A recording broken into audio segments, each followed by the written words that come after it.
These girls are going to be most dangerous now because they have nothing to lose. Like, they're coming to take everything I have. Being the #1 fighter in your weight class certainly puts a target on your back. Dakota Ditcheva had already vanquished the mighty Taila Santos to single herself out as the best in the division.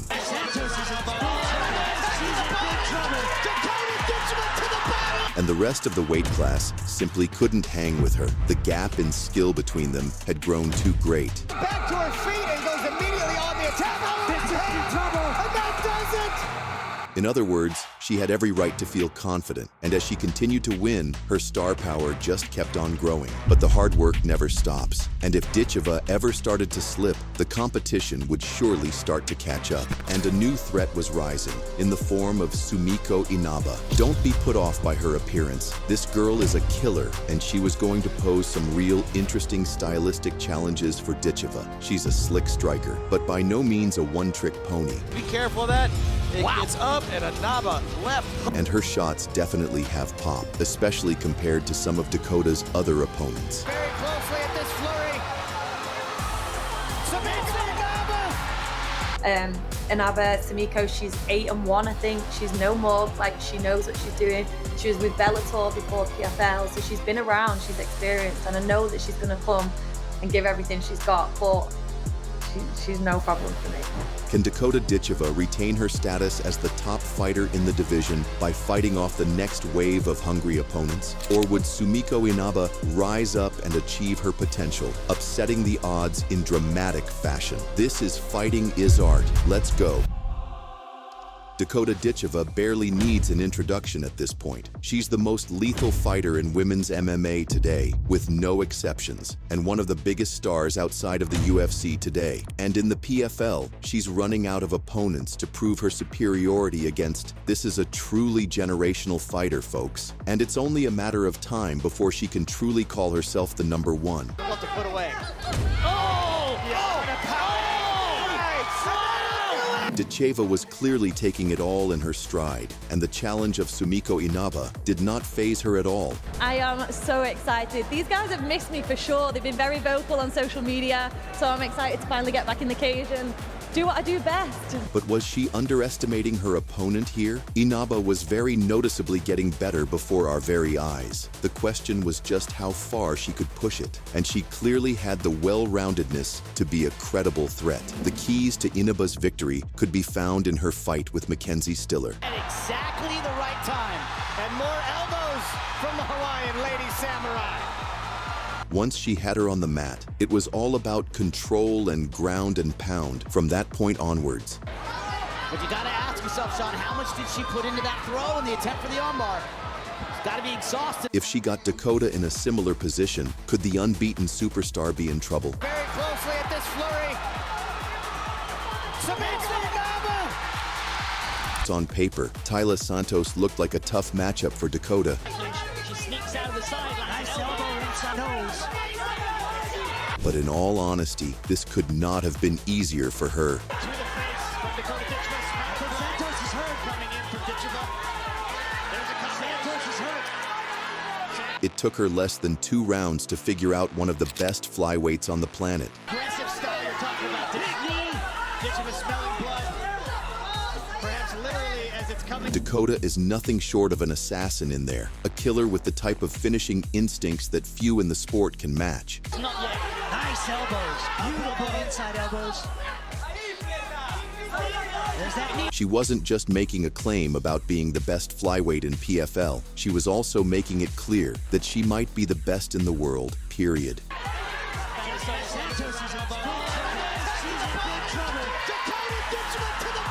I love this. I love to fight. I love being here. Everything about this, I can't wait for tomorrow. Anticipation hit fever pitch as these two made their final preparations. With nothing more to do than leave it all in the cage, the time had officially come for Sumiko Inaba to show Ditcheva what she was made of. In response to Inaba's claims that she was ready to shock the world, Ditcheva was as cool as can be. Yeah, no, fair enough, but she got to beat me first. Like, she can have it if she can do it, but can she do it? We'll find out tomorrow. All we needed to know now was how the fight would play out. The physical advantages were clearly in Dakota's favor, but fights are not won and lost on the tail of the tape, that's for sure. Would Inaba be able to upset the odds? Let's find out. The South African knew something great was about to happen. You could feel it in the air as these two women squared off the final time, and Dakota did not waste any time setting a pace from the get-go, hitting Sumiko with kill shots immediately. The powerful clinch game of Ditcheva was always going to be a factor early on. Good job keeping her back straight and fight that tie plum.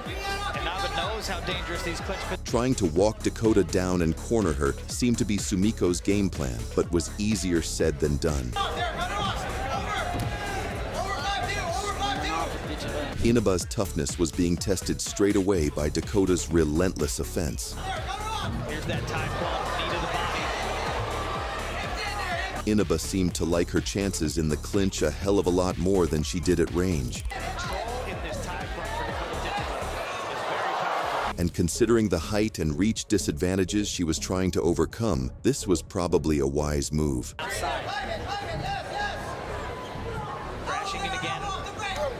Oh, beautiful knee. This is a very risky style of fighting for Sumiko to use, but it's not like she had any other options really. Naba, because Ditcheva's too far away. Now this is where Naba wants to fight. She's got to be careful. Everyone be here, backed against the fence. If Ditcheva was expecting an easy night's work, Sumiko was already proving herself to be made of much tougher stuff. Ditcheva worked to stay at this range. This was a gritty matchup, make no mistake, a grueling affair from the get-go. Had to worry about a level change. Round one clearly went to Dakota, but it was definitely competitive.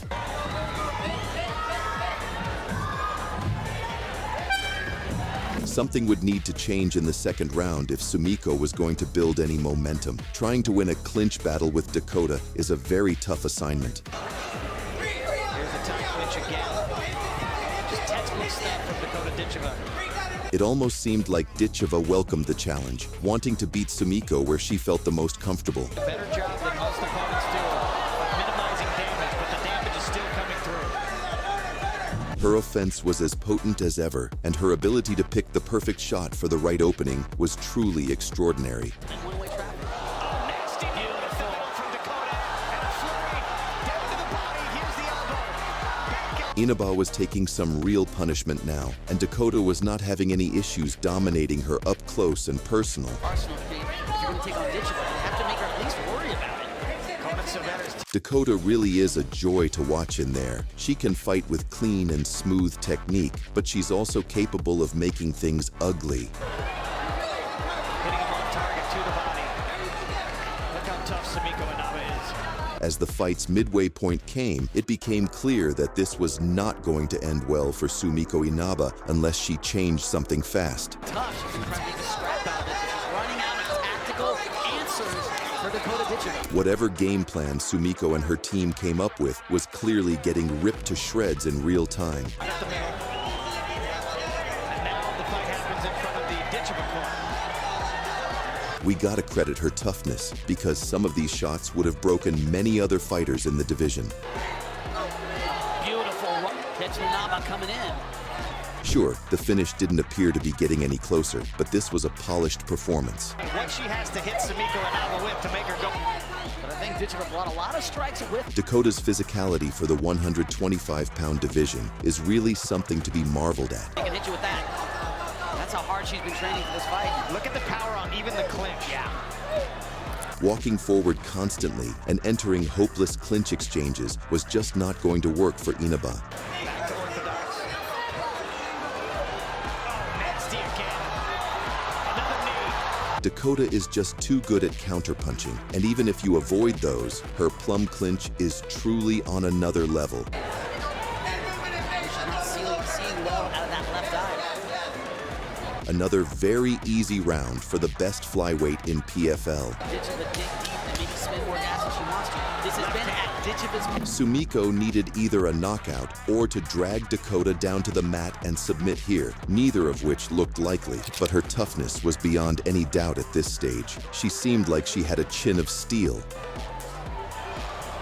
Nice leg kick spinning.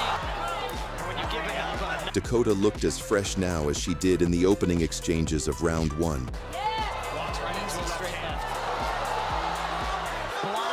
Ditcheva's constant body punches and front kicks to the midsection were clearly taking their toll. Successfully, that's the only thing that's landing for her.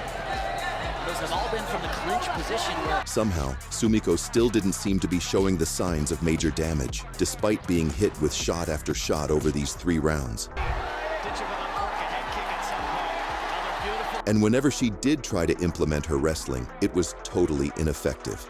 Now here's a takedown attempt from Sumiko Inaba. First one of the night. Ditcheva looked like was ready to challenge for UFC gold already in this fight, and she's not even in her prime yet. went to the fence voluntarily and just kind of hanging. Shakes out that left hand. Sumiko's fighting spirit cannot be denied, though. Even at the end of round 3, she fought on. Dakota could not have been more relaxed under the pressure of Inaba's takedown attempts. Into the level change, not able to finish. And you see Dakota Ditcheva shaking her head, not going to get this takedown. Stabbing kick now. Sure, the finish was looking less and less likely, but she was clearly enjoying herself out there.